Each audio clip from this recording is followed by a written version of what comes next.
seconds to go. We need a Minneapolis miracle. Case on a deep drop, steps up in the pocket. He'll fire to the right side. Off by Diggs. Stay in the Oh my God! 30, no 10, touchdown! Are you kidding me? Miracle finish! It's a Minneapolis miracle! Oh my God! No way! Ah! What a miracle finish! And welcome to the State of Purple podcast initial reactions. Jack Day, Aj Mansour. The Minnesota Vikings won a game in regulation. They held on to beat the San Diego. I just did it. LA Chargers 27-20 on the road to improve to 4-5. Jack, I know you had your doubts, man. Yeah, I did. And just listening to our soundtrack going into the show, talking about the miracle, this almost felt like a miracle. The Vikings winning by 7 points, that just feels so outlandish to me. Just hearing that now, I kind of talked about something when the Vikings won a couple close games back to back, and it felt like that might be the momentum they needed. Maybe they needed to actually win a game by 7+ points and kind of get that feeling underneath their feet, get used to winning that way. I'm still not very optimistic about the future of this season, but it's a good feeling watching them go and win. The defense played well, extremely banged up defense, played well against a guy that's had his name thrown around in the MVP conversation. So overall, it was a great win for the Vikings. I am fairly surprised, but at the end of the day, it was still very entertaining to watch the Vikings come out on top. Well, we'll spend about 10 minutes to break this thing down with our initial reactions. But a reminder, this is an interactive virtual podcast recording. So for those of you who are on the stream right now, feel free to jump your comments and your thoughts in the chat as well. We'll pull them up and include them in the conversation. Jack, San Diego Chargers, early this season, they looked great. Justin Herbert, like you mentioned, was MVP conversation. Mike Williams was a dynamic wide receiver. He's basically disappeared. And Austin Eckler was a dominant force in the run game. There were pieces of that we saw today, but they didn't look like a quote unquote good team, I wouldn't say today.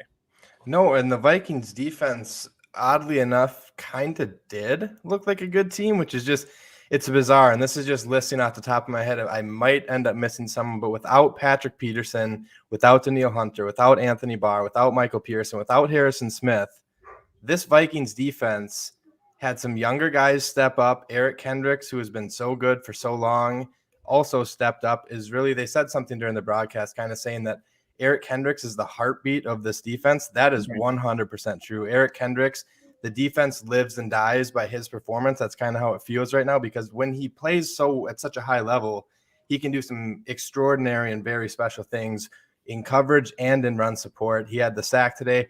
Cameron Bynum had his second good game in a row, I'd have to say, subbing in for Harrison Smith. Had a nice pass breakup, I believe, towards the goal line, and then he had his first career sack as well today. So those are kind of the two biggest highlights for me on the defensive side of the ball. Entertaining seeing those guys. It's always fun seeing Eric Kendricks do something. He's going to get his guys running down the field. And that hair flip that he had was A+. So that was fantastic.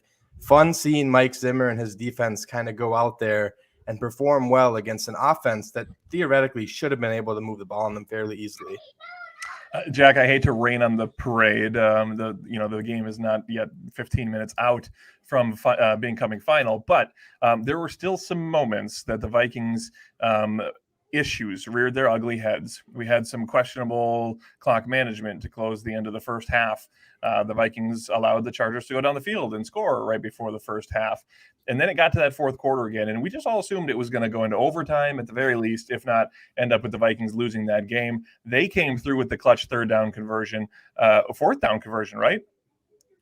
Yes, I believe so. They went for it on fourth down. Yes, absolutely. And you have that opportunity there to then assert your will and just grind the clock down to victory. We will continue to talk the rest of the season as this becomes a conversation of whether or not they're going to make the playoffs. Should they make the playoffs?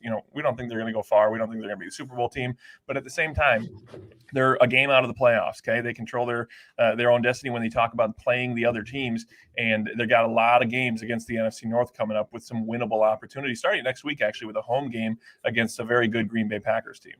Yeah, and it also sounds like they're going to start getting some of those guys that I just mentioned back. I think Harrison Smith should be ready to play. It sounded like Patrick Peterson. Take this with a grain of salt because it seemed like Michael Pierce was supposed to play the last couple of weeks, and then he gets put on IR yesterday, which is kind of weird. But something must have happened because we talked about it last week, Jack. The pre-recorded coach's interview that plays right before the game on KFAN, usually recorded Thursday or Friday with PA and Mike Zimmer. Mike Zimmer said he expects to get Michael Pierce back last week. He didn't play last week. He didn't play this week. He's now on IR. So he's out for is that 3 more weeks at the very least? Something must have happened that was a setback in his injury. Yeah, it must have. But it has been fun kind of seeing some of the younger guys. Armin Watts has filled in admirably for him, if I had to say so myself, and that's been entertaining. But kind of going back to what you said, going into next week, they get back at home after a confidence boosting type win, I would say. And on the offensive side of the ball, it kind of felt early as if Kirk Cousins was kind of out of sync. It just didn't feel right. There was some – I know he's been known for checking down more often than not, but Kirk Cousins can push the ball down the field. He is capable of doing so. And I saw a couple things on Twitter where it kind of looked like he had KJ Osborne open down the field early, and he decided to check down instead. That's frustrating. That kind of went out the window in the second half, which has been weird. Normally that the script is kind of flipped. But in the second half, Kirk Cousins went to his go-to target and Justin Jefferson a couple of times. That crucial catch, I think that was like 3rd and 20 or something. Justin Jefferson was a monster on 3rd and 4th down the day. But that catch, and there was another catch that were just insane. Justin Jefferson had 9 catches for 143 yards on the day. Monster performance. And I think it kind of showed on the broadcast that he knew about all the noise going into this game. We talked about this on Friday's show, that Justin Jefferson, that narrative would have been a lot more fun if the Vikings weren't 3-5 heading into this game. It seemed like Justin Jefferson still had some fun with that narrative. He flipped the ball to Keenan Allen. I thought that was funny. And obviously, I still think there's a little bit of beef with Justin Jefferson not winning that Offensive Rookie of the Year award. And Justin Herbert, who they were playing against, did take that award home. So that was fun kind of seeing him come out on top on this matchup, and not only come out on top, but do it in such dominating fashion. Yeah, a little bit of a flex for Justin Jefferson. Got the stats pulled up here real quick, Jack. Let's run through some of them. Adam Thielen, 65 yards. You mentioned Justin Jefferson, 9 catches for 143 yards. Both touchdowns today, Jack, went to Tyler Conklin. Passing touchdowns, I should say, went to Tyler Conklin. He only had 3 receptions for 11 yards, but 2 of them were for touchdowns. Yeah, and that's kind of – it reminds me of Kyle Rudolph. I think Tyler Conklin is a little bit better of a tight end in between the 20s, a little bit more athletic.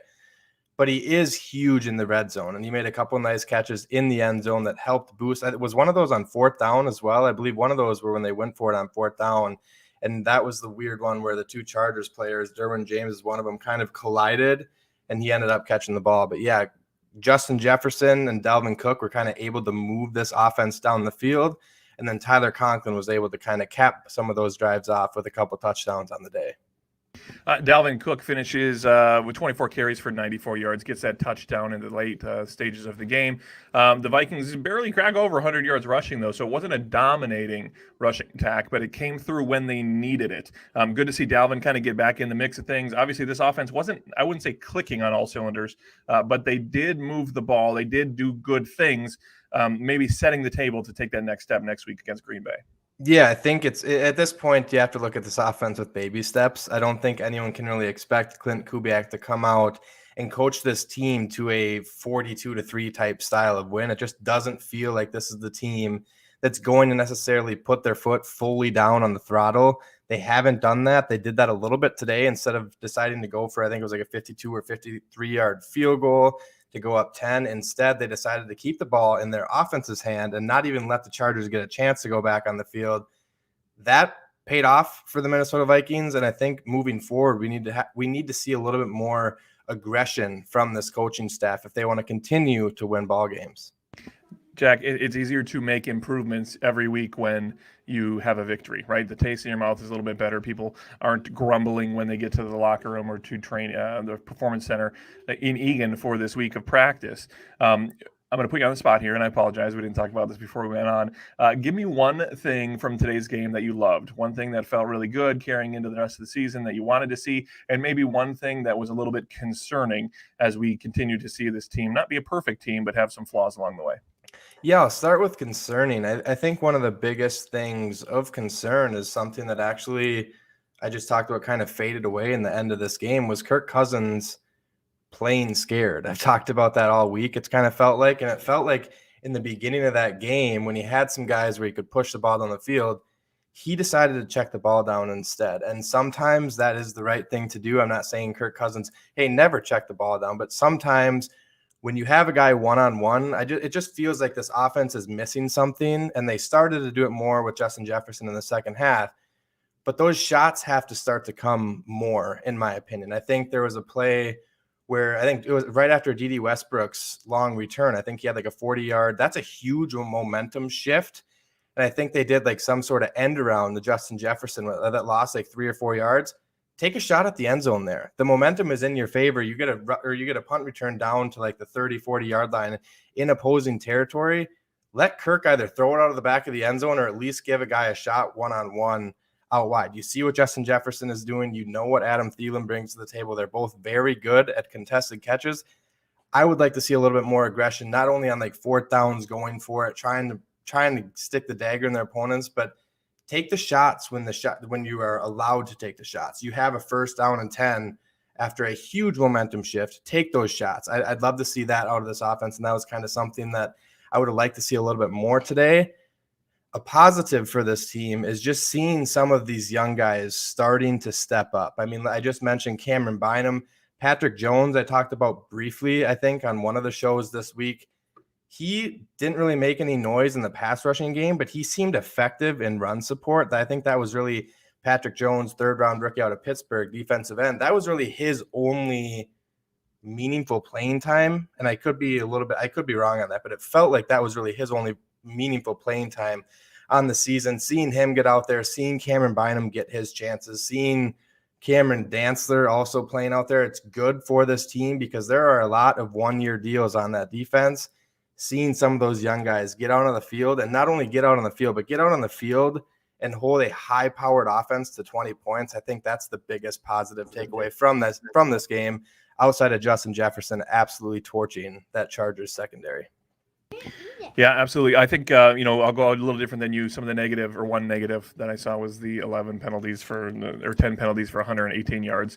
You're not going to be good teams if you have that many mistakes and you keep moving the ball backwards. The positive, I'm going to go with Tyler Conklin. And just for the sake of opening up the red zone a little bit, it's not just Dalvin Cook or Adam Thielen anymore in the red zone. You have another option, another target there. He didn't play a great game as far as big numbers. He had the 2 touchdowns, his first 2-touchdown game. But like I mentioned, 3 catches, 11 yards. So he wasn't a giant part of the game plan, minus the impact that he had in the red zone, which I think is going to be key. This team has proven that they can move the ball up and down the field, and they get to the red zone, and sometimes they stall out. So adding another weapon there, another dynamic in that offense that allows you to have Conklin across the middle the way that Kyle Rudolph used to be there, Adam Thielen in the corner, Justin Jefferson in the other corner, and then Dalvin Cook up the middle will only help this team going into the future. Jack, we're going to say goodbye today. We'll take a little time to stew and marinate over this game a little bit. We'll touch base early this week to record another podcast before we turn our attention to the Green Bay Packers and a big divisional game next week against the one of the top teams in the NFC. They won again. It was very ugly from what I could tell against Seattle, but Aaron Rodgers was back. Didn't look great, but he'll be back next week, and they'll be inside, so we don't have to worry about the weather against the Green Bay Packers and Minnesota Vikings. So, Jack, we'll say goodbye right now. For Jack Day, I'm Aj Mansour. This is the State of Purple podcast. The State of Purple podcast. This is our initial reactions. We'll get back with our long-time reactions and then our preview for next week's game later this week. Thanks for listening. Thanks for joining us in this chat, and we'll talk to you later on the next episode of the State of Purple podcast. 10 seconds to go. We need a Minneapolis miracle. Case on a deep drop. Steps up in the pocket. He'll fire to the right side.